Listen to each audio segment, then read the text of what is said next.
에베소서 1장 말씀입니다. 에베소서 1장 20절에서 23절까지 말씀,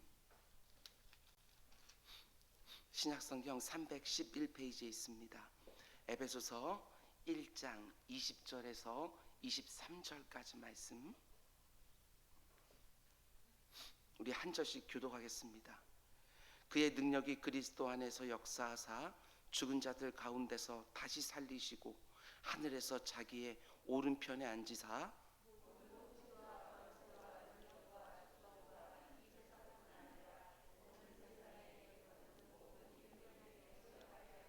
또 만물을 그의 발 아래에 복종하게 하시고 그를 만물 위에 교회의 머리로 삼으셨느니라. 교회는 그의 몸이니 만물 안에서 만물을 충만하게 하시는 이의 충만함이니라. 아멘. 우리 잠시 기도하겠습니다. 사랑의 주님, 우리들에게 이렇게 특별 새벽 예배 세 번째 날 맞게 하신 거 주여 진정으로 감사를 드립니다. 교회 창립 39주년 감사주일을 앞두고 주의 성도들이 한자리에 모여서 교회에 대한 말씀을 들으며 하나님께서 오늘 우리 교회가 어떤 교회가 되어야 되는지, 성도 한 사람 한 사람이 성령이 내주하는 교회라고 했는데 내 인생이 어떤 교회가 되어야 되는지 듣게 하시니 주여 진정으로 감사를 드립니다. 현장에서 예배하는 자들과 온라인으로 함께 예배하는 모든 자들에게 하나님 큰 은혜를 허락하여 주시사 하나님께서 기뻐하시는 교회의 모습으로 우리 모두가 설 수 있도록 주님 인도하여 주시옵소서. 박수영 장로님, 오늘도 소원함을 담아 하나님 앞에 예물을 드립니다. 그 마음 가운데 작정한 기도 제목을 하나님께서 아시는 줄 믿사오니 하늘문 활짝 열어주시사 그의 마음 가운데 흡족한 하나님의 능력의 역사 보여 주옵소서. 새벽마다 이름도 없이 성도들을 섬기는 분들이 있습니다. 아버지 하나님, 이번 집회에 힘이 되고 싶어서 성도님들을 위로하고 격려하고 응원하고 싶어서 이렇게 작은 선물들을 마련해서 성도님들을 섬기는 무명의 주의 백성들이 있습니다. 주님, 그들을 축복하여 주시사 언제나 삶 가운데 흘려보내도 넘치게 채워지는 것들이 있도록 주님 인도하여 주시옵소서. 이 모든 말씀 예수님의 이름으로 기도드렸습니다. 아멘. 아멘. 오늘은 2021년 은자교회 4차 온라인 특세 세 번째 시간입니다. 오늘 말씀의 제목은 내가 먼저 사랑하고 내가 먼저 희생하고, 이런 제목으로 말씀 전하도록 하겠습니다. 네가 먼저 나를 사랑해주면 나도 너를 사랑해주고, 네가 먼저 나를 위해서 희생해주면 나도 너를 위해 희생하고, 이게 아닙니다. 내가 먼저 사랑하고 내가 먼저 희생하고. 오늘 말씀을 통해서 하나님께서 우리 모두에게 주시는 음성을 듣는 복된 시간 되길 주님의 이름으로 축원을 드립니다. 우리는 계속해서 I'm the church 이라는 주제로 교회에 대해서 함께 묵상하고 있는데, 오늘 본문이 담겨있는 에베소서 말씀은 교회론에 대한 가장 풍성하고 가장 깊은 신학을 담고 있는 바울 서신서라고 할 수 있습니다. 오늘 본문은 이렇게 시작하지요. 20절, 그의 능력이, 하나님의 능력이 그리스도 안에서 역사하사 죽은 자들 가운데서 다시 살리시고 하늘에서 자기의 오른편에 앉히사. 참 귀한 말씀인데 하나하나 끊어서 보시기 바랍니다. 하나님의 능력이 그리스도 안에서 역사하사, 하나님의 지극히 크신 능력은 창조세계 안에, 역사 안에, 성경 안에 드러나 있지만 그 무엇보다도 그리스도 안에서 분명하게 계시되어 있다는 말입니다. 그러면 하나님의 능력이 어떻게 그리스도 안에서 계시되었습니까? 이어지는 구절을 보면 죽은 자들 가운데서 다시 살리시고 하늘에서 자기의 오른편에 앉히사. 예수 그리스도와 부활과 승천 안에 하나님의 능력이 분명하게 계시되어 있다는 것입니다. 그렇습니다. 죽은 자를 다시 살리는 하나님의 엄청난 능력이 주님 안에 있고, 살리신 그를 하늘에 올리시는 하나님의 엄청난 능력이 드러나 있다는 것입니다. 그럼 질문이 이런 거예요. 하나님의 지극히 크신 능력이 그리스도 안에 드러나 있고 무엇보다도 그분의 부활과 승천 안에 드러나 있는데, 그러면 부활과 승천 이후에는 하나님의 능력이 어디에서 드러나고 있는가? 그게 바로 교회라고 말하는 것입니다. 교회를 통하여 하나님의 엄청난 능력이 오늘도 드러나고 있다, 이렇게 말하는 것이지요.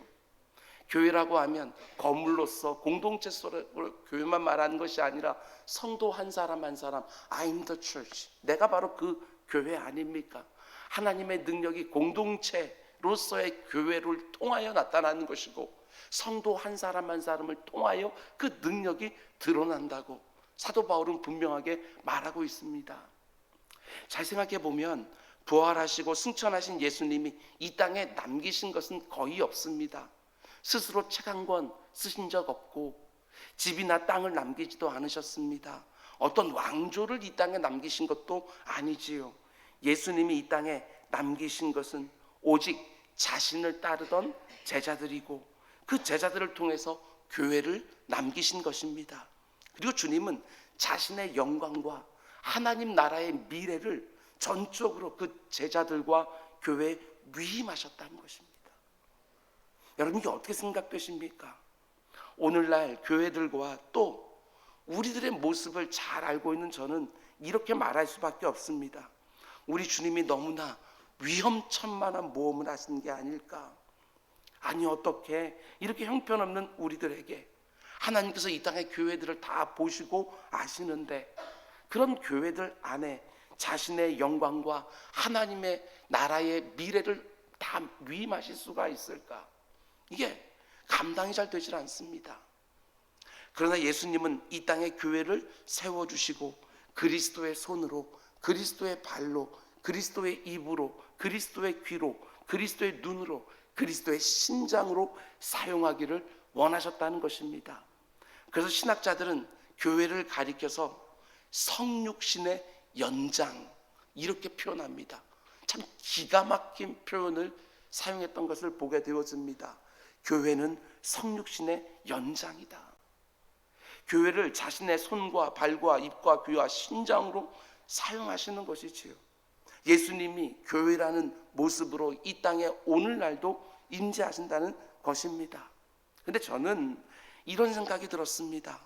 교회만 그런 것이 아니라 우리 성도 한 사람 한 사람도 마찬가지가 아닐까? 갈라디아서 말씀처럼 이제는 내가 사는 것 아니요, 내 안에서 그리스도께서 사시는 것이요, 이렇게 말한 것처럼 성도 한 사람 한 사람이 성육신의 연장이라고 감히 말할 수 있지 않을까? 성도 한 사람 한 사람이 작은 예수로서 그분을 드러내며 이 땅을 살아가고 있는 것입니다. 그런데 너무나도 부끄럽고 죄송한 것은, 과연 오늘날 교회들이 예수님의 몸으로, 예수님의 성육신의 연장으로 잘 쓰임받고 있냐는 것입니다. 그리스도의 손과 발로, 그리스도의 입과 귀와 눈으로, 그분의 심장으로 여러분과 제가 얼마나 쓰임받고 있냐는 것입니다. 이 땅에 실제하는 그리스도의 몸으로 그분이 어떤 분인지를 잘 드러내 보여주고 있냐는 것이지요. 하나님의 능력이 드러난 통로로 잘 쓰임받고 있는가? 우리 교회가 이 땅에 창립된 것이 39년 전입니다. 그동안 우리 교회는 그리스도의 몸으로서 사명을 잘 감당해 오고 있는가? 우리는 반드시 돌아보아야 될 것입니다. 사실 늘 죄송하고 송구스러울 뿐입니다. 정말 바라고 원하는 것은 우리 교회가, 이 땅에 있는 교회들이 성육신의 연장으로, 그리고 그분의 몸으로 그분을 이 땅에 드러내며 살기를 원합니다. 내 마음대로, 내가 원하는 대로 함부로 사는 것이 아니라, 제가 늘 말씀드리는 것처럼 WWJD, What would Jesus do? 예수님이라면 이 상황에 어떻게 하셨을까? 늘 이것들을 생각하고 주님께서 하셨을 법한 일들을 감당하며 살아가는 우리 모두가 될 수 있기를 주님의 이름으로 축원을 드립니다. 오늘 본문 22절과 23절 말씀을 다시 한번 제가 읽어드리겠습니다. 또 만물을 그의 발 아래에 복종하게 하시고 그를 만물 위에 교회의 머리로 삼으셨느니라. 교회는 그의 몸이니 만물 안에서 만물을 충만하게 하시는 이의 충만함이니라. 교회를 묘사하는 많은 표현들 가운데 가장 중요하고 풍성한 표현은 교회가 그리스도의 몸이라는 것입니다.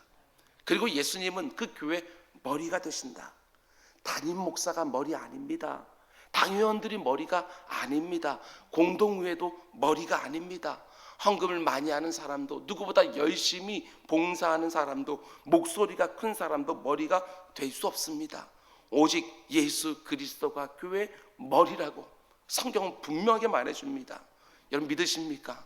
이 사실을 정말 믿으신다면 당연하지요. 머리 되신 예수 그리스도께 늘 순종하는 우리 모두가 될 수 있길 주님의 이름으로 축원을 드립니다.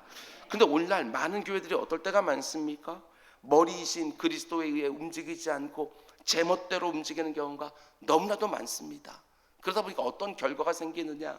그리스도의 몸된 교회 안에서 그리스도가 느껴지지 않는 경우들이 허다하지요.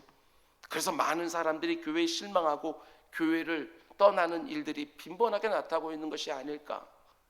교회에 대한 회의감에 빠진 많은 사람들이 이런 식으로 말하기를 주저하지 않습니다. 예수만 믿으면 되지 꼭 교회 다닐 필요가 있는가? 예수는 만나고 싶은데 교인들은 만나고 싶지 않다고.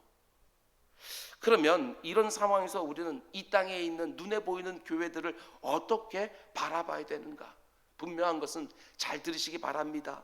우리가 이 땅의 교회들을 바라보는 관점은 교회를 바라보시는 하나님 아버지의 관점과 반드시 일치해야 된다는 사실입니다. 내 마음대로 교회를 평가하는 것이 아니라 하나님께서 교회를 어떤 눈으로 바라보고 계시는가, 여기에 일치되어야 되는 것이지요. 그러면 하나님은 이렇게 문제 많은 교회들을 어떤 관점으로 보고 계시느냐? 한마디로 너무나 고통스러워하지만 그럼에도 불구하고 지극히 사랑하신다. 이렇게 보면 틀림이 없습니다. 하나님은 교회 때문에 고통스러워할 때가 참 많으시지만 한결같이 사랑하고 계신다. 너무나 실망스러운 모습을 보일 때가 참 많이 있지만 한결같이 자신의 아들 예수 그리스도의 몸으로 보고 계신다. 여러분, 성경적인 기준에 전적으로 부합하는 교회는 역사상 단 한 번도 없었다는 것을 우리는 알고 있어야 됩니다. 우리가 두 번에 걸쳐서 묵상한 최초의 교회 예루살렘 교회 역시 성경적 기준에 전적으로 부합한 교회는 아니었습니다. 이게 어떤 의미지요?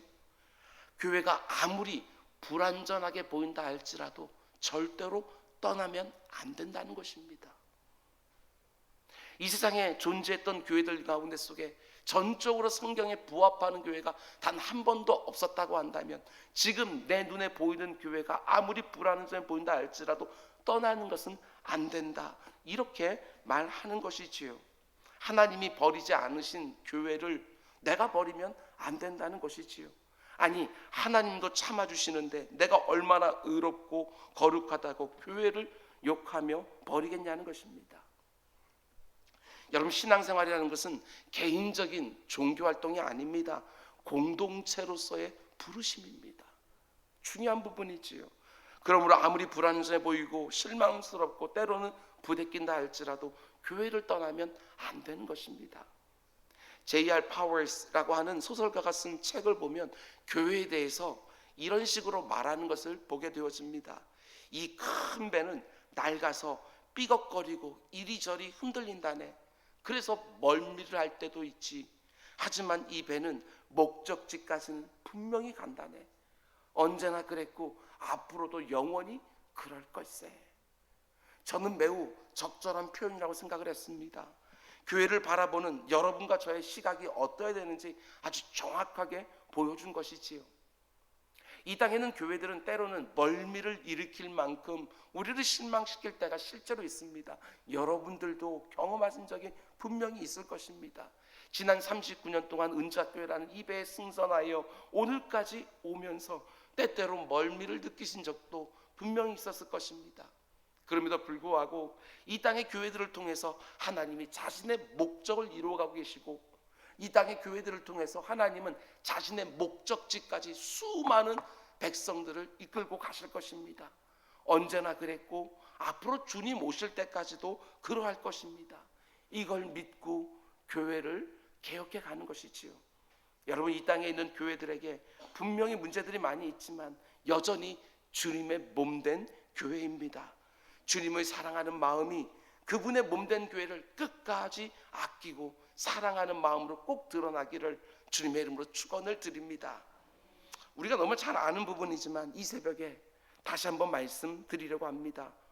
교회를 가리켜 그리스도의 몸이라고 말할 때 그 안에는 반드시 통일성과 다양성이 있어야 합니다. 통일성과 다양성. 먼저 통일성을 말씀드리면 고린도전서 12장 13절은 이렇게 말하지요. 우리가 유대인이나 헬라인이나 종이나 자유인이나 다 한 성령으로 세례를 받아 한 몸이 되었고 또 다 한 성령을 마시게 하셨느니라. 인류 역사상 유대인과 이방인, 남자와 여자, 자유인과 노예가 완전히 동등한 자격으로 모였던 최초의 공동체가 바로 교회입니다. 교회는 정말 놀라운 곳이에요. 제가 교회의 이런 모습을 가리켜서 이렇게 표현한 적이 있습니다. 이 세상에서 가장 낭만적인 공동체. 정말 그렇습니다. 아무리 나와 달라도 다 받아서 한 몸을 이루는 거예요. 심지어 원수까지 받아서 한 몸을 이루는 것이지요. 우리의 머리로는 이게 잘 그려지지 않습니다. 그런데 이게 가능한 곳이 바로 교회라고. 이게 얼마나 낭만적입니까? 누구라도 받아서 한 몸이 되어지는 것. 여러분, 그리스도 안에 있다는 것이 우리의 유일한 공통점이 되기를 원합니다. 모든 차별을 다 떨쳐버리고 비록 차이가 있지만 그 가운데 다 받아서 한 몸이 되는 공동체. 그리스도 안에 있으면 그 누구라도 받아서 하나가 되는 교회. 이런 교회, 이런 성도가 되어주시기를 주님의 이름으로 부탁을 드립니다. 교회의 하나됨, 한몸됨이 너무나 중요하기 때문에 악한 사단 마귀는 늘 이 부분을 공격을 합니다. 교회의 통일성을 깨뜨리려고 혈안이 되어 있는 것이지요. 교회 안에 있는 모든 분열의 배후에는 사단의 공격이 있다는 것을 유념하고 다른 사람들을 사탄의 도구라고 함부로 말하기 전에 내 자신이 사단의 도구가 되지 않도록 늘 영적으로 깨어있기를 바랍니다. 우리가 새벽마다 교회의 부흥에 대해서 함께 묵상하고 있지만 이런 얘기 숱하게 듣지 않습니까? 계속해서 부흥하던 교회가 어느 순간 패가 나뉘어 싸우더니 두 개, 세 개로 깨어졌다고, 부흥이 멈췄다고, 이런 얘기 정말 숱하게 듣습니다. 그러나 저도 그렇고 여러분도 그렇고 우리가 경험적으로 아는 것처럼 교회의 통일성을 위해 모든 구성원들이 한 몸을 이루는 것은 너무나도 힘든 일은 분명합니다. 그러나 아무리 어려워도 교회의 하나됨, 연합을 이루는 것이 최우선 과제가 되어야 됩니다. 우리는 시시비비를 가리는 게 최우선이 아니고 우리는 하나됨을 지켜내는 것이 최우선인 거예요. 교회를 위한 수많은 기도가 있겠지만 그 가운데 가장 1번이 되어야 되는 것이 하나됨을 위한 기도라는 것. 이것을 우리는 잊으면 안 되는 것입니다. 그런데 교회의 하나됨을 이루기 위해서 가장 필요한 게 뭐냐? 당연하지요. 사랑이 가장 중요합니다. 핵심이지요. 사랑으로서 우리는 하나됨으로 이루어 간 것입니다. 물론 교회의 하나됨, 연합이 중요하다고 해서 진리를 희생시켜서는 절대로 안 될 것입니다. 진리를 희생시키고 이루어지는 하나됨은 야합이지 연합이라고 말할 수 없습니다. 우리는 진리 안에서 사랑하는 것입니다. 뿐만 아니라 하나됨과 연합을 위해서 또 필요한 게 뭐냐? 그것이 바로 희생입니다. 희생. 사랑도 필요하지만 누군가가 기꺼이 자신의 권리와 유익을 포기하는 희생이 필요한 거예요. 아니, 사랑하면 당연히 희생하는 거 아닙니까? 여러분, 한국교회에 관한 소식 가운데 다툼과 분쟁과 분열과 나님에 대한 소식이 참 많습니다. 우리 교회뿐만 아니라 이 땅의 모든 교회들이 성부, 성자, 성령 하나님께서 하나인 것처럼 그 신비한 연합을 이루는 것처럼 이렇게 다양한 사람이 모여 있음에도 불구하고 그 신비한 하나됨을 이루어가는 우리 모두가 될 수 있기를 주님의 이름으로 축원을 드립니다. 나를 평화의 도구로, 화목의 도구로 사용해달라고 기도하는 새벽이 되기를 주님의 이름으로 축원을 드립니다. 그럼 또 한 가지, 여러분, 교회에는 통일성만 있으면 되는 것이 아니라 반드시 다양성이 또 있어야 됩니다. 교회는 그리스도를 머리로 하는 한 몸이란 점에서 통일성을 가지고 있지만 몸에는 손도 있고 발도 있고 눈도 있고 귀도 있는 것이지요. 교회에는 다양성이 다 살아 있어야 되는 것입니다. 그러나 우리가 경험적으로 너무나 잘 알고 있는 것처럼 교회 안에는 너무나 다양한 사람들이 모여 있습니다. 교회 안에 들어온 사람들을 시험을 보고 평가해서 똑같은 사람들만 받아들이는 것이 아니라 누구나 다 교회 안에 들어올 수 있기 때문에 정말 다양한 사람들이 한 곳에 모여 있지요. 그 중에는 내가 함께하고 싶지 않은 사람도 반드시 있다. 이걸 잊으면 안 되는 것입니다. 저 사람만 없으면 교회 생활이 훨씬 더 즐거울 텐데 하는 사람이 정말 생깁니다. 그래서 때로는 그 사람을 견뎌내고 받아내는 것이 교회 생활 가운데 속에 너무나 어려운 점이 되기도 합니다. 정말 그렇습니다. 내가 견뎌내고 받아내기 너무나 어려운 사람들이 꼭 있습니다. 그러나 반대로 지금 누군가가 나를 견뎌내고 받아내기 위하여 애를 쓰고 있을 수도 있다. 이거 잊으면 안 돼요. 우리가 언제나 자기중심성이라고 하는 이 못된 죄를 가지고 있어서 우리는 나를 힘겹게 하고 버겁게 하는 사람들만 놓고 우리는 생각을 하지만, 그러나 누군가는 지금 나를 참아내기 위하여 하나님 앞에서 씨름하고 있는 분이 얼마든지 있을 수 있다는 사실을 잊으면 안 되는 것이지요. 담임 목사인 저도 잘 견뎌내 주시기를 바랍니다. 저 역시 흠이 많고 못돼 먹은 구석들이 참 많이 있습니다. 여러분들이 잘 견뎌주고 받아주셔야 저 역시 그런 것 하나하나 떨궈내면서 그래도 하나님이 정말 기대하시는 그런 목사로서 조금씩이나마 만들어져 가지 않겠습니까? 내가 견디지 못하는 부분이 진리의 문제, 본질의 문제가 아니라면 어떻게든지 견뎌내고 받아내고 사랑에게 내기 위하여 힘써서 하나님 앞에 씨름하는 우리 모두가 되기를 원합니다. 나와 다른 사람들이 있기에 교회는 더 다채로워지고 더 풍성해지는 것입니다. 나와 똑같은 사람들만 모여있는 공동체, 그런 것은 천국이 아니라 그건 공포입니다. 공포. 요한 웨슬레 목사님의 어머니였던 수잔 웨슬레에게 자녀가 무려 19명이나 있었습니다. 얼마나 양육하기 힘들었을까. 19명의 자녀들을 양육했어요. 그래서 수잔 웨슬레의 자녀 교육법이 오늘날 많은 부모들에게 도전이 되기도 합니다. 사람들이 수잔 웨슬레에게 물었습니다. 19명의 자식들 가운데 누구를 제일 사랑하냐고. 그때 수잔 웨슬레가 이렇게 대답했다고 합니다. 단지 지혜롭게 말한 것이 아니라 정말 그녀는 이렇게 생각하고 자녀들을 양육했던 것 같습니다. 나는 병든 자식이 나을 때까지는 병든 자식을 가장 사랑하고, 집 떠난 자식이 있을 때는 그 집 떠난 자식을 가장 사랑합니다. 참 귀하지 않습니까? 한마디로 수잔 웨슬레의 마음 가운데 속엔 이런 생각이 있었던 것이지요. 이 녀석은 이래서 사랑스럽고 저 녀석은 저래서 사랑스럽고. 우리 역시 이와 같은 마음을 가질 수 있어야 됩니다. 이분은 이래서 싫고 저분은 저래서 싫고, 이게 아닙니다. 이분은 이래서 너무나도 좋고 저분은 저래서 너무나도 좋고, 그 관점 하나만 딱 바꾸게 되어지면 교회 생활이 너무나도 즐거워지는 것이지요. 다 좋은 사람들입니다. 목회자가 성도님들을 볼 때에도 이분은 이래서 너무나도 고맙고 저분은 저래서 너무나도 힘이 되고, 이런 마음을 갖지 못하면 어떻게 목회를 할 수 있겠습니까?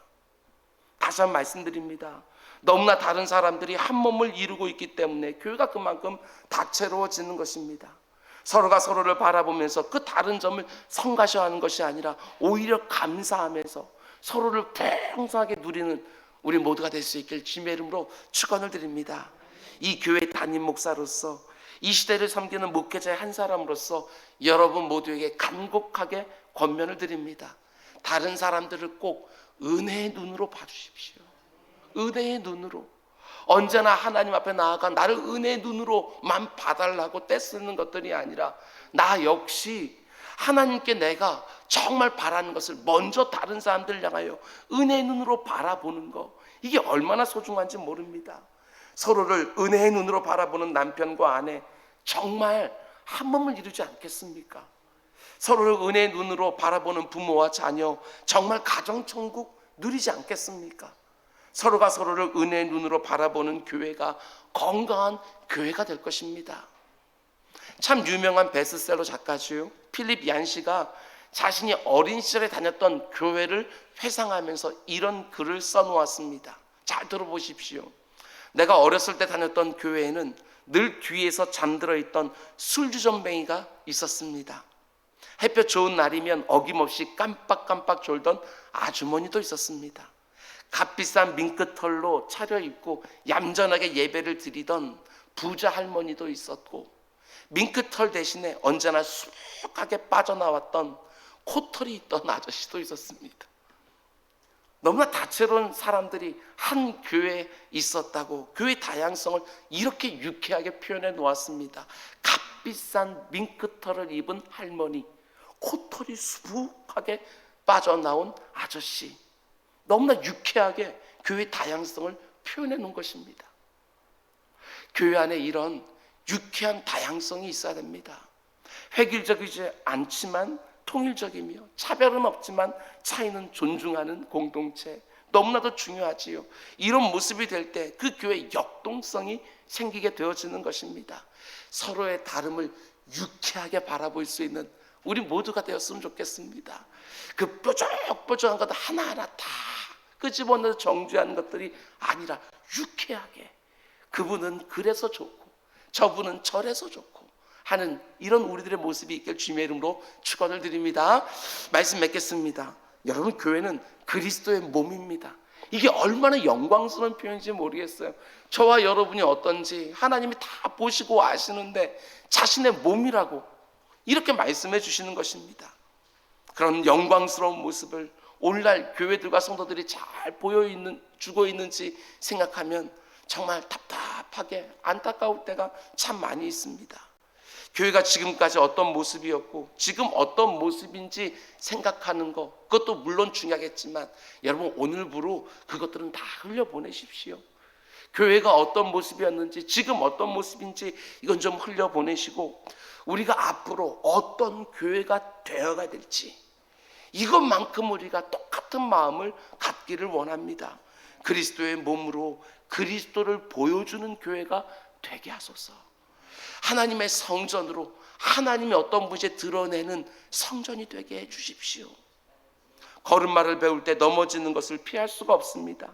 한 발 한 발 내딛다가 수없이 넘어지긴 하지만 그 과정을 통해서 아이들이 걸음마를 하게 되어지는 것처럼 교회 안에서 관계 때문에 상처를 입고 넘어지신 분이 계십니까? 다시 일어나십시오. 또 관계를 시작하십시오. 지난보다 훨씬 더 견고하게 경쾌하게 관계라는 길을 걸을 뿐만 아니라 서로를 누리면서 함께 뛰어가는 우리 모두가 될 수 있기를 주님의 이름으로 축원드립니다. 기도하겠습니다. 사랑의 주님, 한 몸 되는 남편과 아내가 되게 하여 주옵소서. 한 몸이 되어지는 부모와 자녀가 되게 하시고 한 몸을 이루어가는 이 땅의 교회들이 다 될 수 있도록 인도하여 주옵소서. 하나님께서 우리를 불러서 화목하게 하는 직책을 주셨다고 분명히 말씀해 주신 것처럼 우리가 예수 그리스도의 몸을 이루어 가기 위하여 나를 화목의 도구로 그 직책을 감당하는 자로 써달라고 기도하는 우리 모두가 될 수 있도록 인도하여 주옵소서. 오늘도 사랑하는 주의 백성들이 싸움과 다툼과 분쟁과 분열이 있는 곳으로 또 들어갑니다. 주님, 그곳에서 평화의 사도로서 온전히 쓰임받으면서 그곳을 하나됨을 이루어가는데 쓰임받는 우리 성도들 될 수 있도록 인도하여 주옵소서. 나와 다른 것을 성가셔하는 것이 아니라 유쾌하게 바라보면서 성육신의 연장으로서 그리스도를 드러내 보여주며 살아가는 우리 모두가 되게 하여 주옵소서. 이 모든 말씀 예수님의 이름으로 기도드렸습니다. 아멘.